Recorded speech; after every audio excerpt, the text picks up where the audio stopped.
Hello mga Lods! Welcome back to my channel. So nandito na naman tayo ulit para sisilip sa Social Blade website. Isang public website na kahit sino pwede makapag-open para malaman kung magkano na ang estimated salary ng ating mga iniidolong YouTuber, vlogger, or influencer.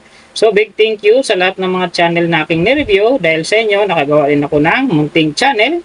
At saka maraming salamat din sa lahat ng inyong supporter na nandito at sumusuporta na rin sa aking channel. So ingat kayo palagi and God bless, at sana gabayan kayo palagi ng Panginoon sa inyong ginagawa araw-araw at magtagumpay din kayo sa inyong mga pangarap. So kung hindi pa kayo mga Lods nakapag-subscribe, pakiclick mo na subscribe natin, and then siyempre pakipost na rin ng notification bell para lagi kayong updated sa ating video. So ano pa ba ang hinihintay natin mga Lods? Let's go!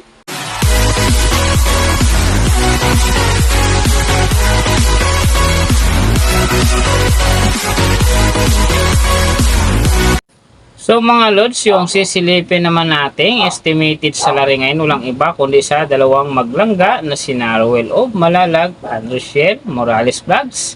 So suportahan natin ang kanilang channel dahil sila ay parehong charity vloggers mga Lods, and then mga Kalingap team member. Pero siyempre huwag niyong kalimutan na isama na sa pag-support ang aking channel. So unahin natin ang kay Ruel of Malalag. Sa ngayon mga Lods, mayroon na siyang upload videos na 1,754, and then mayroon na rin siyang subscriber na 349,000. So may video views naman siya ngayon na 86,907,862, and then yung kanyang country is PH. So yung channel type naman niya is people. And then yung account niya ginawa ito noong November 5, 2016.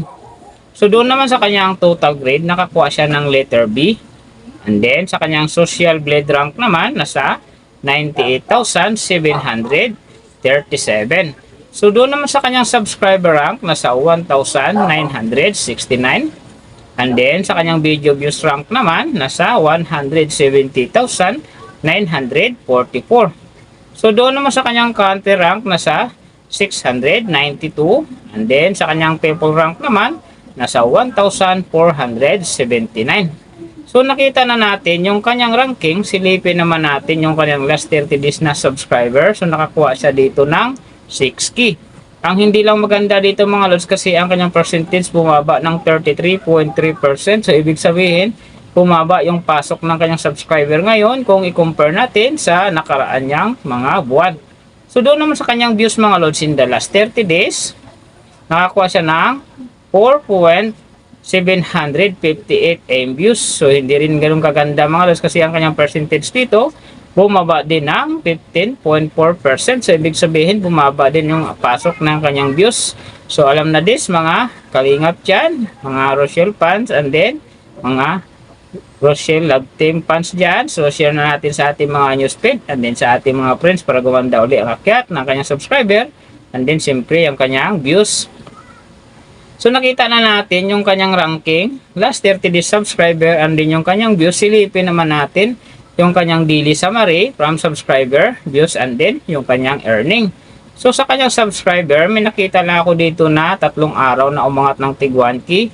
Simula nung January 28, nakakuha siya ng 1K. And then nasundan na ito ng February 2, nakakuha ulit siya ng 1K. Saka yung last, February 6, nakakuha siya ng 1K. Kaya ang kanyang subscriber ngayon nasa 349,000. So doon naman sa kanyang views mga Lods, yung magaganda rito, January 28, nakakuha siya ng 239,000. And then, February 1, 286,000. Tapos pagdating ng February 3, 390,000. At saka yung last na medyo maganda sa kanya dito, yung February 8, 346,000. So sinasabi ko hindi yung ganun kaganda kasi ang kanyang percentage dyan bumaba ng 15.4%. So doon naman sa kanyang earning, tingnan natin dito yung January 31. So sa kanyang low estimated, nakakuha siya ng $57. And then sa kanyang high estimated naman, nakakuha siya ng $914. So ang mga naman mga Lods, daily summary lang, mas maganda kung silipin natin yung naka-round off na from daily, weekly, and monthly para malaman na natin kung magkano na ngayon ang estimated salary ni Ruel of Malalag dito sa YouTube. So unahin natin yung kanyang daily average. Sa daily subscriber, nakakuha siya ng 200. And then sa kanyang views naman, nakakuha siya ng 158,600. So doon naman sa kanyang daily low estimated ng kanyang earning, nakakuha siya ng 40 US dollars. So times natin sa 55, mayroon siyang 2,200. And then sa kanyang daily high estimated naman ng kanyang earning, nakakuha siya ng 634 US dollars. So times natin sa 55, mayroon siyang 34,870. So yan mga lods ang kanyang daily average. So pupunta naman tayo sa kanyang weekly average. So sa weekly subscriber, nakakuha siya ng 1.4K. And then sa kanyang views naman, nakakuha siya ng 1,110,200. So doon naman sa kanyang weekly low estimated ng kanyang earning, nakakuha siya ng 278 US dollars. So times natin sa 55, mayroon siyang 15,290. And then sa kanyang weekly high estimated naman ng kanyang earning, nakakuha siya ng 4,400 US dollars. So times natin sa 55, mayroon siyang 242,000. So yan naman mga lods ang kanyang weekly average. So pupunta naman tayo sa kanyang monthly average. So sa monthly subscriber, nakakuha siya ng 6K. And then sa kanyang views naman, nakakuha siya ng 4,757,984. So doon naman sa kanyang monthly low estimated ng kanyang earning, nakakuha siya ng 1,200 US dollars. So times natin sa 55, mayroon siyang 66,000. And then sa kanyang monthly high estimated naman ng kanyang earning, nakakuha siya ng 19 US dollars. So times natin sa 55, mayroon siyang 1,045,000. So yan mga lods naman ang kanyang monthly average. So pupunta naman tayo kay Rachel Morales Vlogs. So si Rachel mga lods, mayroon ng upload videos na 200. And then mayroon na siyang subscriber na 210,000. So may video views naman siya ngayon na 17,181,212. And then yung kanyang country is PH. So yung channel type niya mga lods, naka-blank pa. And then yung account niya, ginawa ito noong December 30, 2022. So doon naman sa kanyang total grade, nakakuha siya ng letter B. And then sa kanyang social blade rank naman, nasa 200,932. And then sa kanyang subscriber rank naman, nasa 2,134. So doon naman sa kanyang video views rank, nasa 644,896. And then sa kanyang country rank naman, nasa 805. So doon naman sa channel type rank niya, same pa rin mga lods, naka-blank. So nakita na natin yung kanyang ranking. Silipin naman natin yung kanyang last 30 days na subscriber. So nakakuha siya dito ng 4K. Ang hindi maganda dito mga lods, kasi ang kanyang percentage bumaba din ng 33.3%. So bumaba din ang pasok ng kanyang subscriber kung i-compare natin sa nakaraan niyang buwan. So doon naman sa kanyang views mga lods, in the last 30 days nakakuha siya ng 1.52 M views. So hindi din maganda mga lods, kasi ang kanyang percentage bumaba din ng 39.6%. So alam na natin mga kalangga dyan, share na natin sa ating newsfeed. And then sa ating mga friends, mga Rochelle Love Team, mga Kalingap Team. So full support tayo para gumanda uli ang pasok ng kanilang subscriber. And then siyempre yung kanilang views. So nakita na natin yung kanyang ranking, last 30 days subscriber. And then yung kanyang views. Silipin naman natin yung kanyang daily summary from subscriber, views, and then yung kanyang earning. So sa kanyang subscriber, may isang araw lang akong nakita rito na umangat ng 1K. Yung February 6, nakakuha siya ng 1K.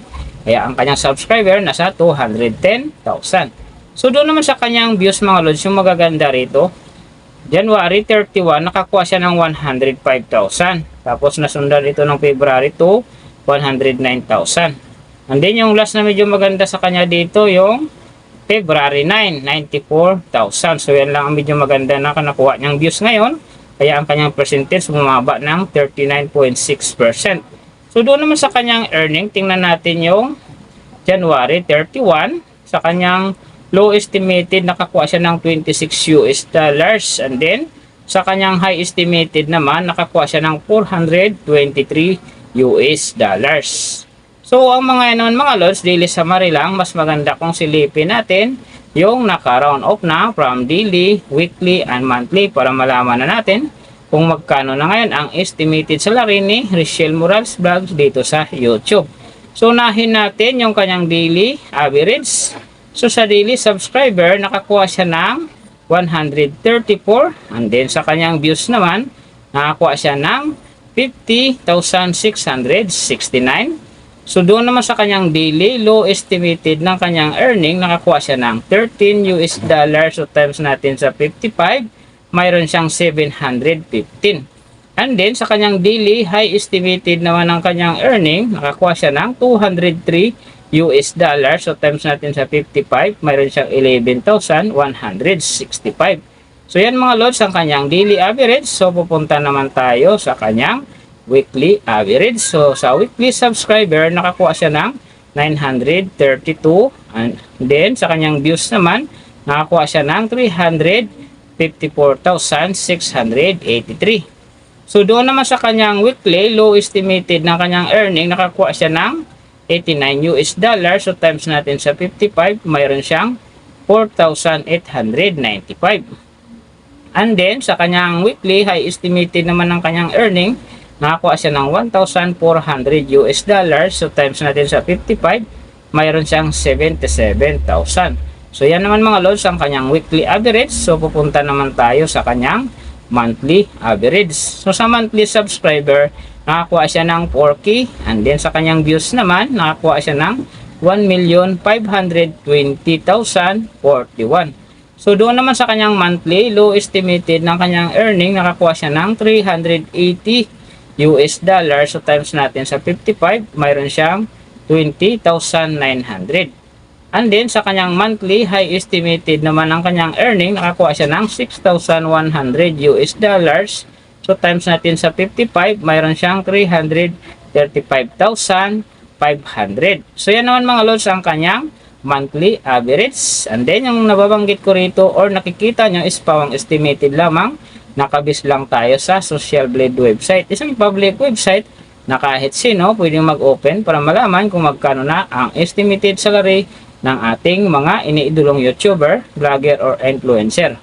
And then, yung natutupad mga lods, lagi yung low estimated kasi nga hindi natin kayang i-demand sa ating mga viewers na huwag mag-skip ng ads. Pero pwede pa rin maging times 2, times 3, or maging times 4 pa yan kapag ang isang vlogger nakapagpa-viral ng kanyang video. Pero sana mga lods, para sa maglangga, huwag na kayo mag-skip ng ads dahil big help yan sa kanilang mga tinutulungan para na rin kayo nakapagpaabot ng tulong. So, huwag kayo mag-skip ng ads and then huwag nyo rin kalimutan na huwag na rin i-skip ang aking ads dahil big help yan para sa aking channel at saka siyempre sa aking munting pangarap. So mga lods, kung hindi pa kayo nakapag-subscribe, pa-click nyo muna subscribe natin and then siyempre pakipost na rin ng notification bell para lagi kayong updated sa ating video. And then, kung mayroong gusto magpagawa ng video na sim nito para sa inyong mga idolong YouTuber, vlogger, or influencer, comment lang sa baba yung tamang detalye ng kanyang channel para ma-search natin kaagad at magawa natin sa next video. So, big thank you sa lahat ng mga sumusuporta sa aking channel at saka magsusupport pa lang. Ingat kayo palagi and God bless. At sana, gabayan kayo palagi ng Panginoon sa ginagawa niyo araw-araw at pagtagumpay din kayo sa inyong mga pangarap. So, hanggang dito na lang. See you on my next video.